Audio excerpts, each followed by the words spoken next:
If you are the commander of a $13 billion nuclear-powered aircraft carrier, and your meteorology team tells you that a massive, violent squall or a typhoon is heading straight for your strike group, common sense dictates one simple action: turn the ship around. You maneuver out of the weather, wait for the storm to pass, and resume your flight operations when the sky's clear. But the United States Navy doesn't always do that. In fact, they often do the exact opposite. Instead of running from the storm, U.S. carrier strike groups will deliberately sail straight into severe thunderstorms and monsoon conditions specifically to launch and recover fighter jets in the absolute worst weather imaginable. Welcome back to the channel. Today, we're stepping onto the flight deck from the perspective of a carrier crew member to see how U.S. Navy pilots landing in the storm. Landing a fighter jet on the pitching deck of an aircraft carrier on a perfectly sunny, calm day is already considered one of the most difficult, heart-pounding tasks in all of military aviation. But landing a Super Hornet on a moving runway that is bouncing up and down in a violent storm, when you literally cannot see the ship until you are seconds away from crashing into it, that borders on insanity. So why does the U.S. military intentionally subject its pilots and flight deck crews to these terrifying conditions?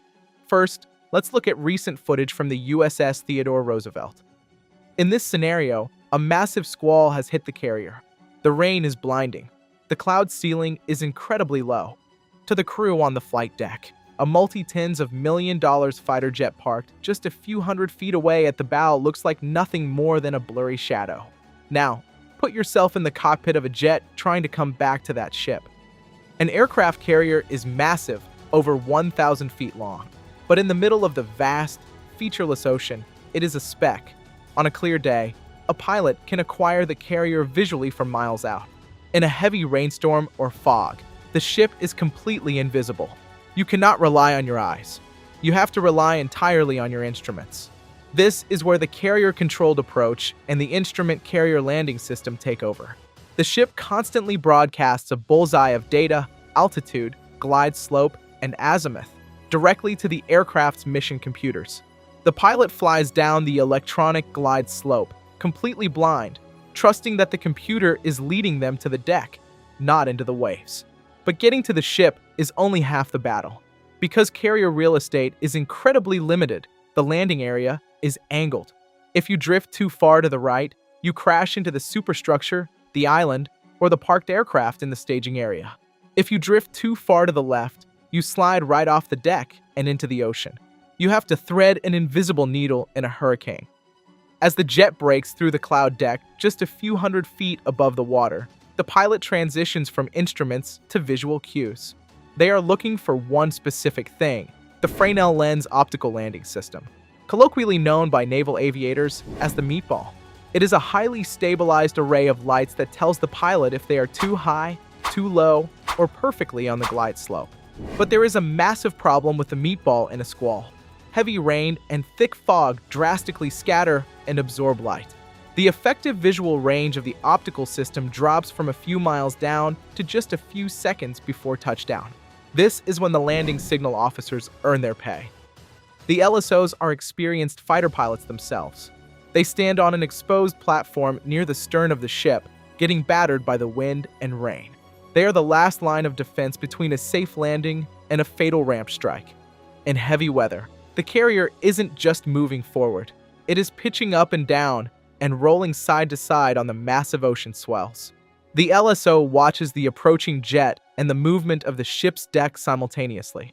If the jet gets out of parameters, the LSO gets on the radio and gives rapid-fire, immediate course corrections. Look at this actual footage of a pilot battling extreme crosswinds and limited visibility.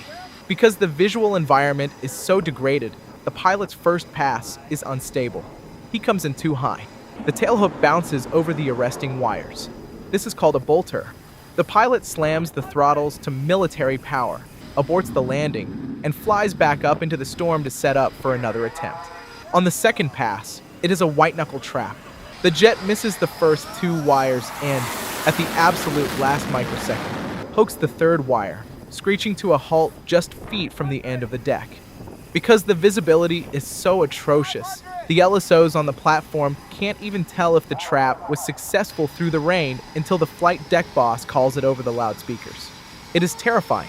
So why do it on purpose? Why does the US Navy intentionally seek out this misery? Why not just wait for the rain to stop? Because the ocean doesn't care about your training schedule. And more importantly, the enemy doesn't either. The core philosophy of American naval aviation is all-weather combat capability. The Pentagon demands that a carrier strike group be able to launch, execute, and recover strike packages 24 hours a day, 365 days a year, regardless of the sea state or the weather. If the US Navy only trained in perfect weather, they would hand the strategic initiative directly to their adversaries. In real-world conflicts, horrible weather is actually the ultimate tactical camouflage. If you have a peer adversary monitoring your carrier, they might look at a massive incoming typhoon and think, okay, the Americans have to secure their flight deck. They can't fly in this. We are safe from airstrikes for the next 48 hours. If you have a flight wing that is trained and psychologically hardened to launch F-35 and F-A-18 directly out of the eye of that storm, you can strike the enemy exactly when their guard is completely down. Furthermore, doing this in peacetime hardens the command and control network. It forces the LSOs, the radar operators, the flight deck handlers, and the pilots to communicate with flawless precision under maximum stress. But this fanaticism for fighting the weather wasn't just born out of modern tactical theory. It was written in blood during the darkest days of the Pacific War. In late 1944, the Imperial Japanese Navy was on the run. Fleet Admiral William Bull Halsey, commander of the mighty U.S. Third Fleet, was supporting General Douglas MacArthur's invasion of the Philippines. On December 17th, Halsey's fleet was attempting to refuel its destroyers about 300 miles east of Luzon. The ship's aerologists, the weathermen, warned Halsey that a tropical disturbance was brewing, but predicted it would miss the fleet.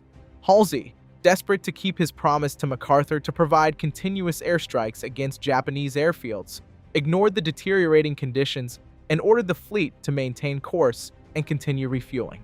He didn't know it, but he was driving the pride of the U.S. Navy directly into the teeth of Cobra, a catastrophic super typhoon. By the afternoon of the 17th, the situation devolved into absolute chaos. Winds reached 80 miles per hour. Refueling hoses snapped. Destroyers were nearly colliding with aircraft carriers. Halsey frantically tried to maneuver the fleet to find calmer waters, ordering a series of zigzag course changes. But because the meteorological data of the 1940s was so rudimentary, Halsey's evasive maneuvers actually drove the fleet deeper into the most dangerous, violent quadrant of the typhoon. By the morning of December 18th, the barometric pressure plummeted. Wind speeds exploded past 115 miles per hour, with gusts reaching 140 miles per hour. The ocean swelled into monstrous 80-foot waves. The lightweight Farragut-class destroyers suffered the worst. Because they had burned most of their fuel and hadn't ballasted their empty tanks with seawater, they became incredibly top-heavy. Caught in the trough of the massive waves, they lost all steering control. They were tossed around like bathtub toys. On the aircraft carriers, the scene was apocalyptic. The light carrier USS Langley rolled an astonishing 70 degrees. On the USS Cowpens, the wind physically ripped the hangar bay doors off their hinges, sucking 8 fighter jets, a jeep, and a tractor straight into the boiling ocean. On the USS Monterey, airplanes broke from their tie-down chains and smashed into each other in the hangar bay, sparking a massive inferno. 3 sailors burned to death, and 34 aircraft were destroyed. Fun fact, serving as a young deck officer on the Monterey during this inferno was future U.S. President Gerald Ford, who was nearly thrown overboard by the violent rolling. When the storm finally passed, the butcher's bill was staggering. The Imperial Japanese Navy didn't fire a single shot, but the U.S. Navy suffered one of its worst defeats of the war. 790 American sailors drowned. 146 aircraft were destroyed or blown overboard. 3 destroyers, the Spence, the Hull, and the Monaghan, capsized and sank to the bottom of the Pacific. On the Monaghan, only 6 men out of a crew of hundreds survived. You would think a disaster of this magnitude would teach the Navy a permanent lesson, but history has a dark sense of humor. Just 6 months later, in June 1945, Admiral Halsey's fleet collided with another typhoon. This time, they were slightly more prepared. They tied the planes down with triple steel cables and fueled the destroyers. But the storm seemed to actively hunt Halsey. Every time he ordered a course change to evade it, the typhoon shifted paths to intercept him. The second storm resulted in 6 sailors swept overboard and 140 aircraft destroyed or critically damaged across 30 ships. Following these disasters, a naval court of inquiry essentially found Admiral Halsey guilty of gross navigational negligence and recommended he be relieved of command. But the commander-in-chief of the Pacific Fleet, Admiral Chester Nimitz, stepped in. Halsey was a national hero. His aggressive, bulldog spirit was still desperately needed to finish off the Japanese Empire. Nimitz allowed Halsey to retain command until the Japanese surrender on the deck of the USS Missouri.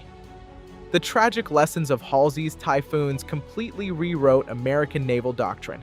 The U.S. Navy established the Joint Typhoon Warning Center, heavily invested in naval meteorology, and completely overhauled how it secures ships for heavy weather. But most importantly, it fundamentally shifted the psychology of naval aviation. The ocean is just as lethal as the enemy. You cannot hide from it. You have to conquer it. When you see a modern Super Hornet pilot slamming their jet onto a pitching carrier deck in the middle of a blinding monsoon, you aren't just watching a training exercise. You are watching the culmination of 80 years of blood-soaked lessons. The U.S. Navy trains in the storm because they know that when World War III kicks off, the sky won't be perfectly blue. And the nation that can launch strikes when the enemy is hiding from the rain is the nation that controls the sea.